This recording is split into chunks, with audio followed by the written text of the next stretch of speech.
ശബരിമലയിൽ ഇന്ന് വളരെ തിരക്കാണ് ഇന്നും അനുഭവപ്പെടുന്നത്. മാത്രമല്ല ഈ മകരവിളക്ക് മഹോത്സവം ഇപ്പോൾ ജനുവരി 15-ാം തീയതിയാണ് മകരവിളക്ക്. നിങ്ങൾ ഈ മാസം 15-ാം തീയതിയാണ്. അപ്പം മകരവിളക്ക് തിരക്ക് കൂടാനുള്ള സാധ്യതയുണ്ട്. അതുകൊണ്ട് ഈ വിർച്വൽ ക്യൂവിൻ്റെ പരിധി 90,000, 1.25 ലക്ഷം, 1.5 ലക്ഷമൊക്കെ ആൾക്കാർ മലയിലേക്ക് കയറുകയാണ്. സന്നിധാനത്ത് എത്തിയാൽ അതിൻ്റെ തിരക്ക് വല്ലാത്ത പ്രശ്നങ്ങൾ ഉണ്ടാക്കും. അതുകൊണ്ട് തിരക്ക് വിർച്വൽ ക്യൂവിൻ്റെ തിരക്ക് കുറയ്ക്കണം എന്നാണ് ഇപ്പോൾ ആവശ്യപ്പെടുന്നത്. ജില്ലാ പോലീസ് മേധാവി ഇക്കാര്യം ആവശ്യപ്പെട്ട് തിരുവിതാംകൂർ ദേവസ്വം ബോർഡ് കമ്മീഷണർ കത്തയച്ചു എന്ന രീതിയിൽ വാർത്ത വരുന്നുണ്ട്. ശബരിമല സന്നിധാനത്തിൽ അരുൺ പാറയ്ക്കലുണ്ട്. നമുക്കൊരു കാര്യം ചെയ്യാം, അരുണോട് ചോദിക്കാം. Arun, good morning and welcome to ആനക്കൊട്ടിൽ. ഇവിടെ ആനകളുടെ നടുവിലാട്ടോ, അതിൻ്റെ ഒരു ആവേശമൊക്കെ എനിക്കുണ്ട്. അപ്പോൾ എന്താണ് ശബരിമലയിലെ ഇന്നത്തെ അവസ്ഥ? ഒരുപാട് ഭക്തജനങ്ങൾ വന്നിട്ടുണ്ടോ? തിരക്ക് അധികമാണോ? Good morning. Very good morning. എന്തായാലും ശബരിമലയിൽ തിരക്ക് ക്രമാതീതമായി വർദ്ധിക്കുന്നു എന്നതാണ് നമുക്ക് ഇവിടെ നിന്നും പറയാനുള്ളത്.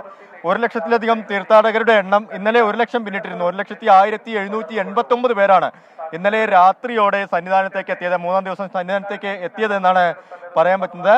ഇന്നിപ്പോൾ രാവിലെ 35,000-ലധികം ആളുകൾ 18-ാം പടി കയറിയിട്ടുണ്ട്. ഒരു മണിക്കൂറിൽ 4,300-ലധികം ആളുകളെ 18-ാം പടി കയറ്റിവിടുന്നു എന്നുള്ളതാണ്.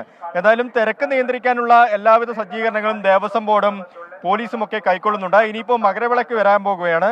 അപ്പോൾ ഈ 14-ഉം 15-ഉം ഒക്കെ ആയിട്ട് മകരവിളക്കിന്റെ ഭാഗമായിട്ടുള്ള തീർത്ഥാടകരുടെ എണ്ണം വർദ്ധിക്കുന്നുണ്ട്. അതിന്റെ ഭാഗമായി പത്തനംതിട്ട ജില്ലാ പോലീസ് മേധാവി ദേവസ്വം ബോർഡിന് കത്ത് നൽകിയിട്ടുണ്ട്. ഈ വെർച്വൽ ക്യൂ വഴിയുള്ള ബുക്കിംഗ് അത് പരിമിതപ്പെടുത്തണമെന്നാണ് ആവശ്യപ്പെട്ടിരിക്കുന്നത്. 14-ാം തീയതി 40,000 ആക്കാനും 15-ാം തീയതി ഇത് 20,000-ലേക്ക് എത്തിക്കാനും വേണ്ടി പത്തനംതിട്ട ജില്ലാ പോലീസ് മേധാവി ആവശ്യപ്പെട്ടിട്ടുണ്ട്. അത് മാത്രമല്ല, ഈ സ്പോട്ട് ബുക്കിംഗ് സംവിധാനം പൂർണ്ണമായും നിർത്തലാക്കാനും ആവശ്യപ്പെട്ടിട്ടുണ്ട്. എന്തായാലും തീർത്ഥാടകരുടെ എണ്ണം വർദ്ധിച്ചു വരുന്നു എന്നുള്ളതാണ്. മരക്കൂട്ടം വരെ ഈ ക്യൂ നീണ്ടുപോകുന്ന ഒരു അവസ്ഥ ഇപ്പോഴും നിലവിലുണ്ട്. ഇന്നിപ്പോൾ രാവിലെ തന്നെ വലിയ തിരക്കാണ് നമുക്ക് നടപ്പന്തലിൽ ഉൾപ്പെടെ കാണാൻ സാധിക്കുന്നത്. അതിലുപരി അരവണ വിതരണത്തിൽ ഒരു പ്രതിസന്ധിയുണ്ട് നിലവിൽ എന്നാണ് ഇവിടെ നിന്ന് പറയാൻ കഴിയുന്നത്.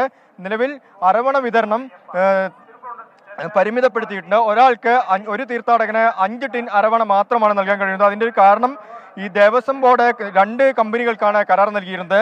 കൊല്ലത്തും തൃശ്ശൂരുമുള്ള 2 കമ്പനികളായിരുന്നു. അതിലൊരു കമ്പനി വേണ്ട രീതിയിലുള്ള കണ്ടെയ്നറുകൾ ഇവിടെ എത്തിക്കുന്നതിൽ വീഴ്ച പറ്റി. അതാണിപ്പോൾ ഇത്തരത്തിലുള്ള ഒരു പ്രതിസന്ധിക്ക് കാരണമായിരിക്കുന്നത്. കഴിഞ്ഞ ശനിയാഴ്ച പുതിയൊരു ടെൻഡർ വിളിച്ചുകൊണ്ട് 2 കമ്പനികൾക്ക് കൂടി ദേവസ്വം ബോർഡ് കരാർ നൽകിയിട്ടുണ്ട്. ഒരു ദിവസം 4 ലക്ഷത്തോളം കണ്ടെയ്നറുകൾ ഈ സന്നിധാനത്തേക്ക് എത്തണം. അത് 2.5 ലക്ഷമാണ് ഇപ്പോൾ എത്തുന്നത്. അതിനിപ്പോൾ എന്ത് ചെയ്യും എന്നൊരു ആശങ്ക ദേവസ്വം ബോർഡിനുണ്ട്. എന്തായാലും ഇന്ന് തന്നെ അതിനൊരു പരിഹാരം ഉണ്ടാക്കാം എന്ന ഒരു പ്രതീക്ഷ ദേവസ്വം ബോർഡ് മുന്നോട്ട് വെക്കുന്നുണ്ട്. ആ പ്രതീക്ഷയിൽ തന്നെയാണ് പോകുന്നത്. തീർത്ഥാടകരുടെ തിരക്ക് വർദ്ധിച്ചു വരുന്നുണ്ട്. SK.